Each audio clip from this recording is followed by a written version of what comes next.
A leer la palabra de nuestro Dios, libro del profeta Jeremías, capítulo 9. Ya se aprendieron el versículo 24, pero vamos a leer el versículo 23 y 24 con la ayuda del Señor. Libro del profeta Jeremías, capítulo 9, versículos 23 y 24 con la ayuda del Señor. Si ya lo tienen, pueden dar gloria a Dios.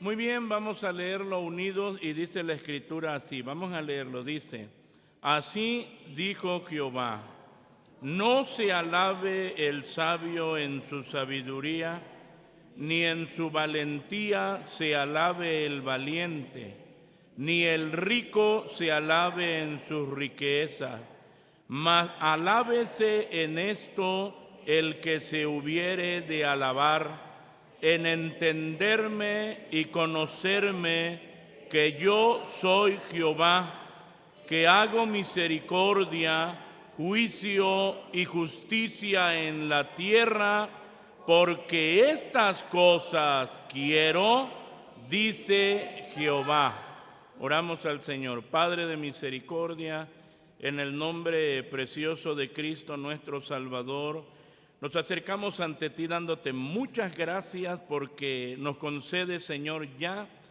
este primer día de escuela bíblica. Muchas gracias, Señor. Te ruego que tu bendición siga siendo con todos nosotros. Ahora tenemos, Señor, la dicha de meditar en tu palabra. Habla a nuestras vidas y permite que todos, Señor, seamos edificados. Te agradezco, Señor, por la vida de cada una de las personas que tú has traído, Señor, en este día. Permite, Señor, que tu Espíritu Santo obre en cada corazón y todos seamos edificados con tu palabra, sabiendo que haces más. Te doy gracias por tu Hijo Jesucristo, nuestro bendito y suficiente Salvador. Amén. Amén. Ocupen su lugar, amados hermanos. Tenemos nosotros nuestro tema general de nuestra escuela bíblica. Si me ayudan a decirlo, aquí lo tenemos en la lona, en la parte alta, y nuestro tema dice: la ciencia y sabiduría de Dios. Una vez más les escucho y dice: la ciencia y sabiduría de Dios. Así, la ciencia y sabiduría de Dios. Y vamos nosotros a considerar, amados hermanos, en esta hora, ¿qué es la ciencia? ¿Qué es la ciencia de Dios? Así, ¿qué es la ciencia de Dios? Y entonces tenemos nosotros que la ciencia de Dios es el conocimiento de Dios. Así es el conocimiento, el conocer a Dios. Pero tenemos que reconocer, esto es importante, tenemos que reconocer que el hombre por sí mismo es incapaz de conocer verdaderamente a Dios debido a su pecado. Así. Y entonces dice: yo quiero conocer a Dios. Pero necesitas arrepentirte de tus pecados. Es lo primero. Por eso, ¿por qué? Porque el pecado es un impedimento que no deja que el hombre pueda acercarse a Dios. Cuando el apóstol Pablo nos presenta la radiografía del hombre sin Dios, y entonces ya en el capítulo 3 de Romanos nos habla y nos dice: como está escrito, no hay justo ni aun uno, no hay quien entienda, no hay quien busque a Dios, todos se apartaron, a una fueron hechos inútiles, no hay quien haga lo bueno, no hay ni aun uno. Sepulcro abierto es su garganta, con sus lenguas tratan engañosamente, veneno de áspide está debajo de sus labios, cuya boca está llena de maledicencia y de amargura. Sus pies son ligeros a derramar sangre, quebrantamiento y desventura hay en sus caminos, y camino de paz no conocieron. No hay temor de Dios delante de sus ojos. Fíjese, Entonces hablamos que la ciencia de Dios, que es la ciencia de Dios, es el conocimiento de Dios, pero cada uno de nosotros tenemos que saber, tenemos que reconocer que el hombre por sí mismo, reitero, es incapaz de conocer verdaderamente a Dios debido a su pecado. Ahora, esta bendición de conocer a Dios se hace una realidad cuando el hombre viene a Cristo en arrepentimiento y fe. Por eso cuando nosotros vemos en las Escrituras, y el apóstol Pablo habla a la iglesia en Corinto en la segunda carta, en el capítulo 3, y dice: mas cuando se convirtieren al Señor, el velo se les quitará. Fíjense, amados hermanos, la realidad del hombre sin el Señor. Mas cuando se convirtieren al Señor, el velo se quitará, porque el Señor es espíritu, y donde hay el espíritu del Señor, ¿qué? Allí hay libertad.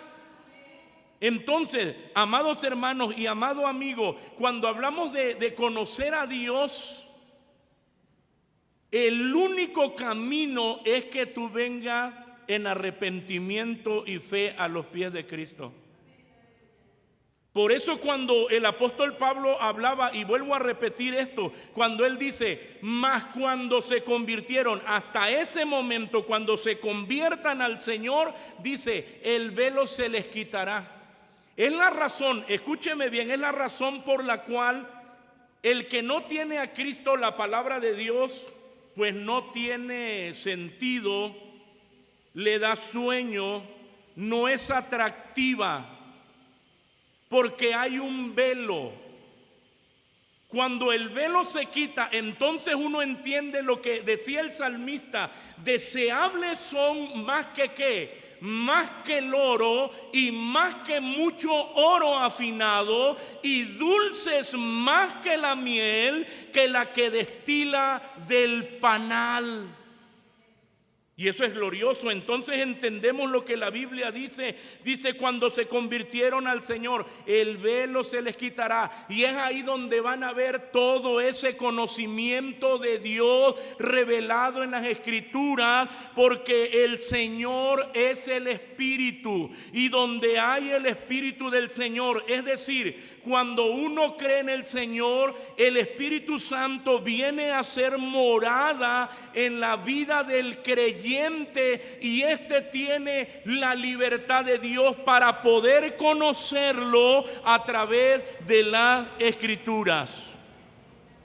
Hermanos, amigos que nos visitan hoy, la multiplicación de la ciencia es una realidad y ha llevado al hombre a buscar un mundo mejor. Y entonces de pronto vemos todos los inventos, todo lo que se presenta para crear un mundo mejor. Pero Dios nos dice que el hombre que se guía en su propia sabiduría, en realidad es un necio. Que para que haya una verdadera sabiduría, primero debe haber temor de Dios en el corazón. Por eso cuando uno ve en la Escritura, en Proverbios 1:7, que dice: el principio de la sabiduría es el temor de Jehová, inmediatamente dice: los insensatos, ¿qué? Los insensatos desprecian la sabiduría y la enseñanza. Esta frase de el temor de Jehová hace alusión a la actitud que resulta del verdadero conocimiento de Dios y de la relación del hombre con Él. Hermano, el que teme a Dios, oiga, el que teme a Dios recibe humildemente su revelación, es decir, su palabra la recibe, tanto las amonestaciones como las promesas. Hay quienes dicen, a mí me gusta que me prediquen y me hablen de las promesas de la palabra, que Dios sana, que Dios da, que Dios protege, que Dios cuida, que Dios hace esto y aquello, pero no me gusta que me hablen de ¿qué? De la amonestación. Oiga, todo esto es una bendición. Por eso cuando hablamos del temor a Jehová, el que teme a Dios, esa persona que teme a Dios recibe humildemente su revelación, tanto las amonestaciones como las promesas, y las obedece. Eso es glorioso. El temor del Señor no es miedo a Él, sino una manera de vivir de acuerdo a su perfecta voluntad. Nosotros tenemos que saber que el hombre sin temor de Dios se alaba en su sabiduría, en su fuerza y en su riqueza. Fue la razón del fracaso de la nación de Israel. Ellos confiaron en sí mismos. Por eso cuando la Biblia dice, así dijo Jehová, ¿qué es lo que nosotros ya leímos? Así dijo Jehová. No se alabe el sabio en su sabiduría. Y luego nos dice, ni en su valentía se alabe el valiente, ni el rico se alabe en sus riquezas. La verdad que si el profeta Jeremías estuviera en este tiempo, diría, ni el famoso en su fama. Porque nos está presentando las cosas que el hombre busca. ¿Qué es lo que presume cada uno? Y cuando hablamos, cuando nos está diciendo no se alabe el sabio en su sabiduría, habla de la sabiduría terrenal. El que es inteligente dice, no, yo no necesito de nadie. No, tú necesitas de Dios. Los jóvenes de manera en la juventud presumen su fortaleza, su fuerza.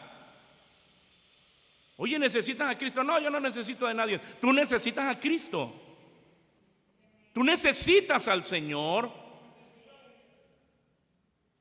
El problema era que los reyes, juntamente con la nación de Israel, ellos creían que no necesitaban del Señor y que ellos eran capaces de salir adelante por su propia fuerza, por su ejército y por el entrenamiento que tenían sus soldados, y dejaron a un lado al Señor. Por eso es que el Señor dice, y está diciendo, no se alabe el valiente en su valentía. Yo soy fuerte, yo soy valiente. ¿Y eso qué? Mire, hermano, en la Biblia tenemos hombre y luego dice, ni el rico se alaba en su riqueza. ¿Qué le pasó a Job? Y eso que él no andaba de presumido. Y en un ratito se quedó ¿qué? Se quedó sin nada. ¿Qué le pasó a Goliat? El gran Goliat. Y uno puede decir, un chamaquito lo derribó. ¿Qué decía él? Ah, que vienes a mí, que soy un perro para que vengas a mí con palos. Lo humilló, lo maldijo, presumido y humillando a todos. 40 días, déme un hombre, uno nada más que pelee conmigo. Cuánta presunción. Y no sabía que sus días estaban ¿qué? Sus días estaban contados. Sígale presumiendo. Y era un hombre experimentado, era un guerrero, era fuerte. ¿Y eso qué? Hay algo mayor que la riqueza, hay algo mayor que la fuerza, hay algo mayor que la sabiduría terrenal, y es el conocimiento de Dios. Es el conocimiento del Señor. Por eso, amados hermanos, cuando la Biblia está diciendo, mas alábese en esto el que se hubiere de alabar, en entenderme y conocerme. El apóstol Pablo, amados hermanos, usa 2 veces esta esta palabra que el profeta Jeremías pronunció, y él lo dice así: el que se gloría, gloríese en el Señor. En 1 Corintios 1:31 ahí lo dice, vamos a verlo. 1 Corintios capítulo 1 versículo 31. Vamos a ver lo que dice la palabra del Señor. Dice así, 1 Corintios 1:31 dice: para que, como está escrito, el que se gloría, gloríese en el Señor. Y también lo dice en la segunda carta a los Corintios. Vamos más adelante, segunda a los Corintios, en su capítulo 10, versículo 17. Dice la Escritura, dice así: mas el que se gloría, gloríese en el Señor. Hermano, el apóstol Pablo tenía de qué jactarse y de qué presumir. Y uno dice, sí, él había sido enseñado a los pies del gran maestro Gamaliel. Él sostenía pláticas con los filósofos de aquel tiempo. Era un hombre muy capaz.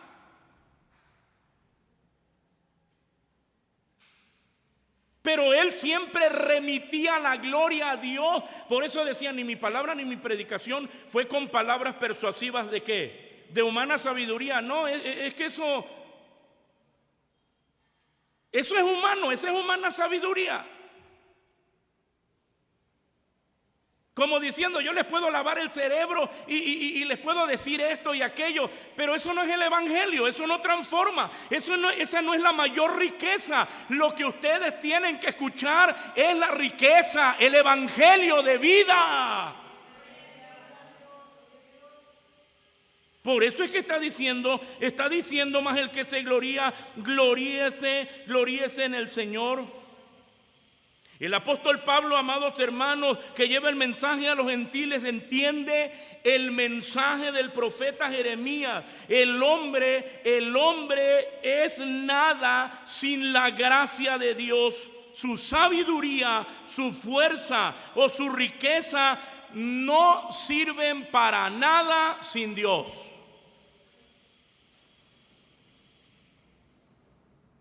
Todo es inútil. Y por ello solo el que conoce a Dios tiene algo de lo cual gloriarse. El que conoce al Señor. Por eso él dice otra vez: el que se gloría, gloríese en ¿quién? Gloríese en el Señor. Así. Y entonces, amados hermanos, ya cuando estamos nosotros en esto que el profeta Jeremías está hablando, más alábese, dice, más alábese en esto el que se hubiere de alabar en entenderme y conocerme. Así. Notemos que el profeta es muy puntual. Pues él no está diciendo que el hombre se alabe en sentir a Dios, ni tampoco dice que se alabe en saber que hay un Dios. El profeta es puntual cuando él está diciendo que el hombre se alabe en entenderlo y ¿qué? Y conocerlo. Estas palabras, ambas palabras, están dentro de la esfera intelectual. Es decir, que tienen que ver con ¿qué? Con la mente. Tienen que ver con la mente. Y cuando hablamos de entender y conocer, estamos hablando de creer. Estamos hablando de prestar atención a la instrucción. Estamos hablando de comprender. Estamos hablando de aprender, de tener fe. Y todo tiene una relación con nuestras mentes. Dios revela a nuestras mentes, a nuestro entendimiento, su palabra. Así. Eso es glorioso. Yo no sé si le ha pasado a usted que de pronto está con algunos amigos o con algunas personas y usted está platicando con alguien y de pronto llega otro y que los dos tienen un conocimiento intelectual muy elevado y comienzan a hablar de asuntos pues que uno no entiende y uno nada más hace así. Y le dicen a uno, ¿verdad que sí? Y uno nada más hace uno. No, ¿verdad que la física cuántica? Y entonces, y dice, ¿cómo ves tú? Muy bueno, muy bueno. Dice, no sabe ni entiende qué, nada. Ahora, si vamos nosotros, amados hermanos, a un ejemplo bíblico, el Señor quiere, dice, en entenderme, ¿qué es lo que quiero? Que tú me entiendas y que tú me conozcas. Nosotros tenemos el ejemplo de Nicodemo. Nicodemo era un maestro de la palabra. Y cuando el Señor le habla del nuevo nacimiento, que él ya había estudiado en el Antiguo Testamento y que lo había enseñado, y cuando el Señor lo lleva al entendimiento de lo que es el nuevo nacimiento, él no lo sabía. Y él dice, ¿cómo puede un hombre viejo qué? Dice, ¿cómo? Ay, Nicodemo, conoces mucho y comprendes que no, ves que yo nací en cuna evangélica, pero no comprendes que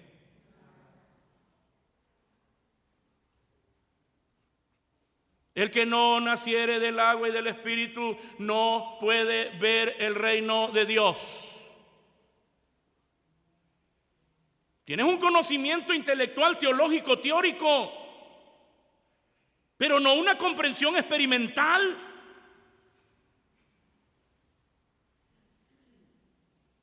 Necesitas conocer al Señor, lo necesitas conocer.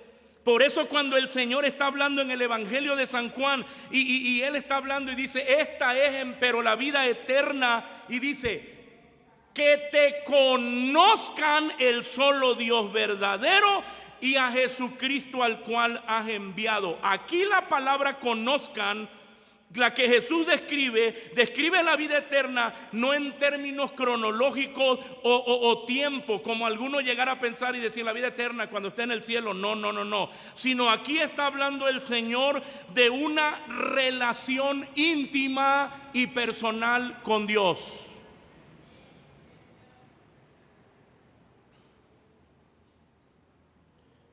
Hermano, nosotros podemos ver a una persona. Yo he visto a Sabdi, la hija de Mateo, ¿cuántas veces? Vamos a suponer unas 15 veces, pero no la conozco. Yo no sé qué tipo de sangre tiene. Yo no la he visto cuando se enoja. No la conozco. Uno puede decir, ¿conoces a Sabdi? Sí, la conozco. Es así. Dice, nada, no es cierto. A ver qué tipo de sangre. ¿Cuál es su carácter? ¿Qué comida le gusta? ¿Cuáles flores son las que le agradan? A ver a qué hora se levanta, a ver a qué hora se duerme. ¿Cuántas veces se baña a la semana?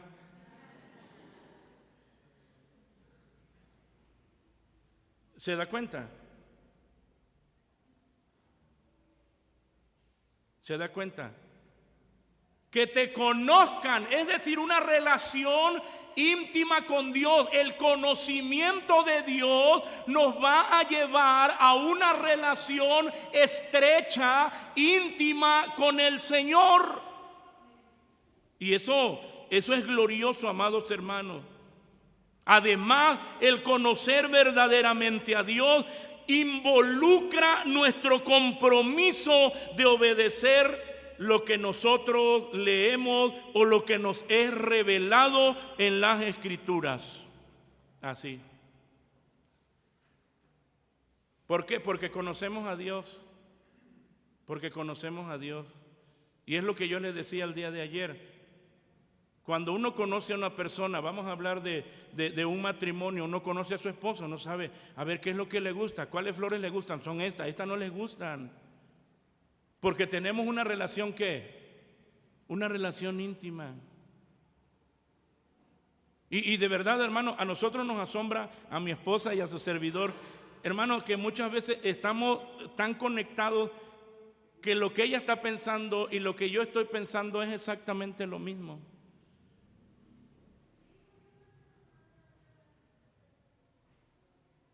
Porque hay una ¿qué? Hay una intimidad.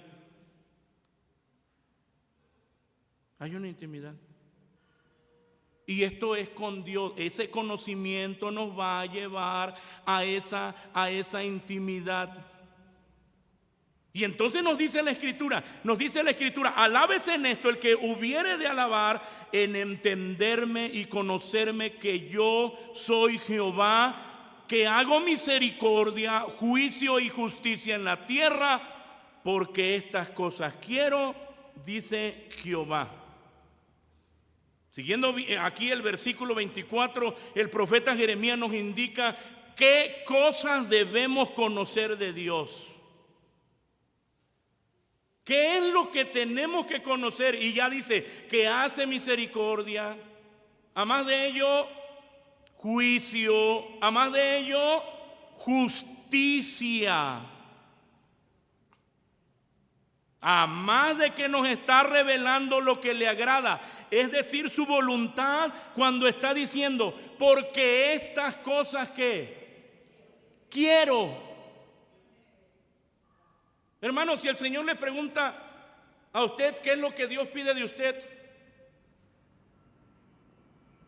como les habla en Deuteronomio al pueblo de Israel, ¿qué es lo que pide Jehová tu Dios de ti? Y le da una lista, esto, aquello, lo otro. Y entonces para que ellos supieran lo que Dios estaba pidiendo de ellos, así cada uno de nosotros tenemos que saber qué es lo que quiere Dios de mí y de ti, qué es lo que pide Dios de mí y de usted.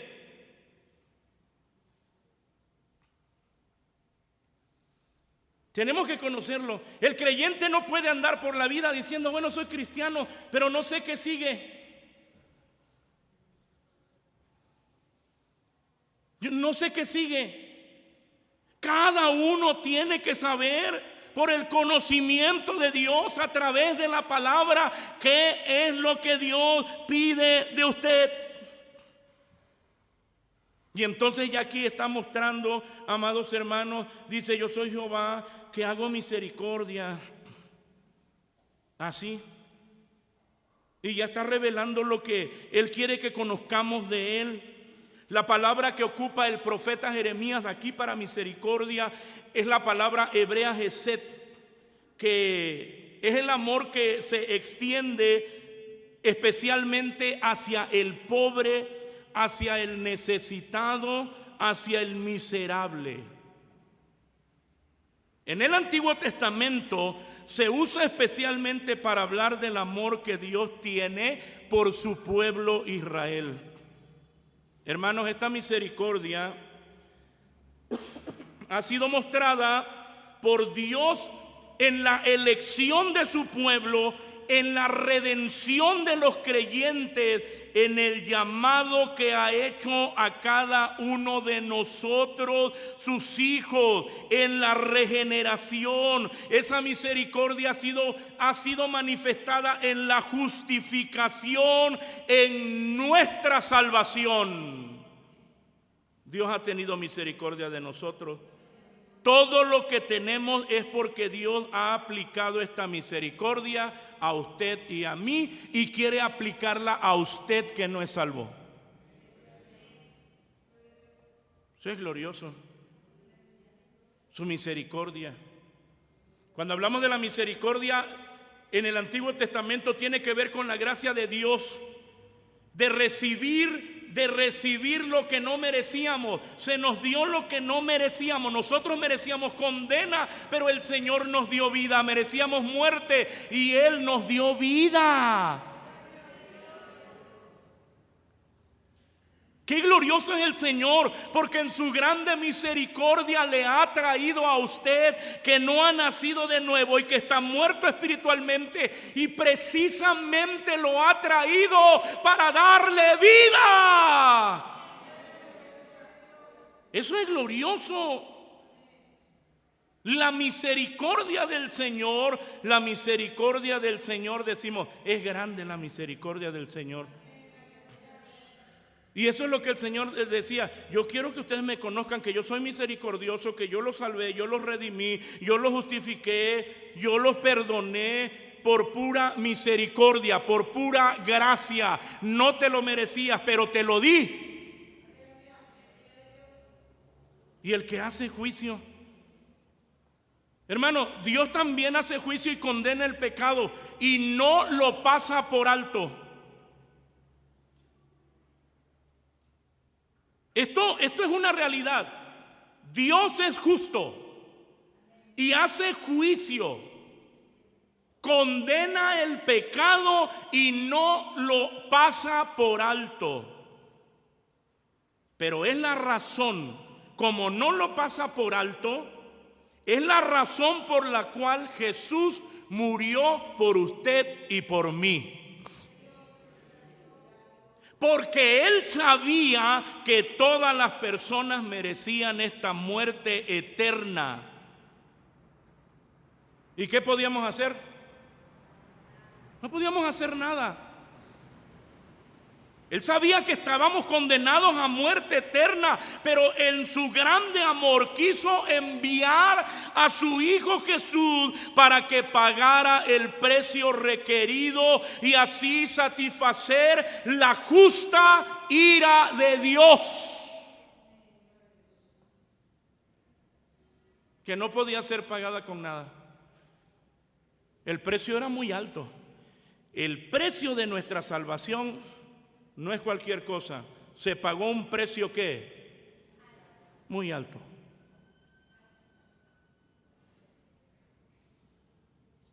Yo no sé a cuántos de ustedes le han perdonado alguna deuda fuerte.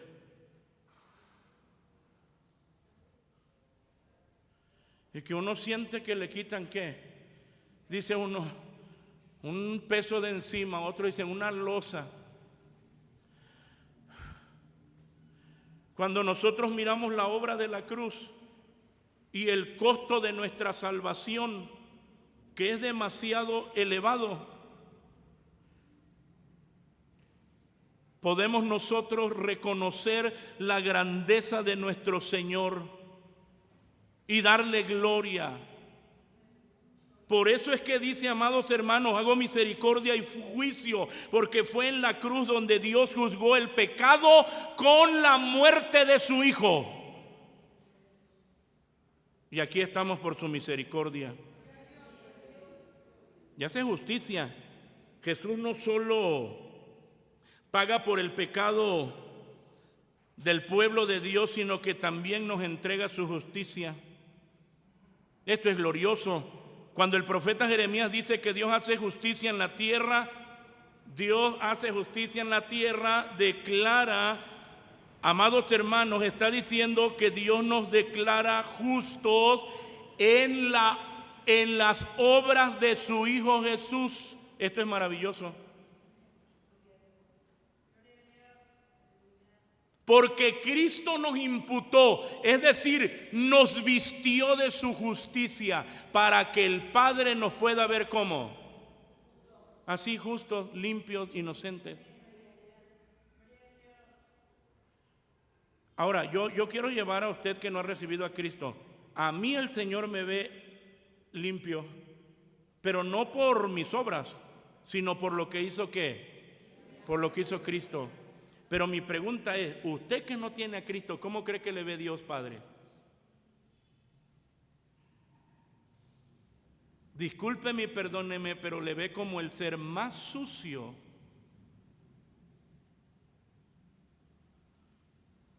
y tan necesitado. ¿Por qué? Porque es la razón por la cual le trajo. Lo ve como el más vil, aunque venga perfumadito. Y el de al lado diga, qué rico. Ajá. Delante de Dios es lo más sucio. Pero si viene hoy a Cristo en arrepentimiento y fe, Él le imputa su justicia y lo declara inocente y lo declara limpio, santo. Lo hace el Señor. Y ya no mira nuestro pecado, sino que mira a Cristo, su obra en la cruz del Calvario. que nos ha hecho ¿qué? Limpio por su sangre. Póngase de pie. Vamos a darle gracias al Señor en esta noche. Damos gracias a Dios por la iglesia que ya tiene este regalo glorioso, pero que Dios nos invita a conocerlo más. Usted no va a poder tener una relación íntima con Dios si no es solo a través de ¿qué? Del conocimiento. Es que yo siento como que me falta algo. Te falta conocer al Señor. Tu vida cristiana es pobre, es escasa, es débil. Te sientes sin fuerza. Ven a Cristo y dile: Señor, yo quiero conocerte. Yo quiero fortalecerme en ti.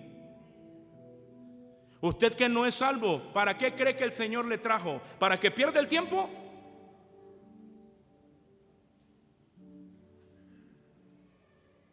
¿Para qué cree que le trajo el Señor hoy? No, porque yo vine solito. No, a usted lo trajo el Señor.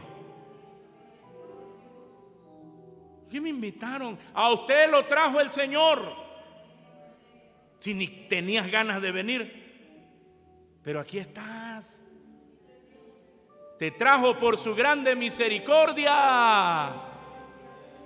¿Y qué quiere hacer? Quiere salvarte. Ven a Cristo el Señor. Ven a Él en arrepentimiento y fe, y Él te salva hoy. Oremos al Señor. Padre de misericordia, en esta preciosa hora nos acercamos a ti. Señor, nos gozamos en ti por tu obra, por tu amor, tu misericordia, tu bondad. Muchas gracias. Queremos conocerte más. Queremos conocerte más. Aquí estamos delante de ti. Toma nuestras vidas en tus manos, Señor. Y permite, Padre de misericordia, que podamos crecer en el conocimiento tuyo por la palabra que tú nos has enviado y te has revelado a nosotros en la persona de nuestro Señor Jesucristo. Pero hay una necesidad más, y es de aquellos que tú trajiste hoy para salvarlos. Obra en ellos, Señor, porque ellos no pueden hacer nada por sí mismos.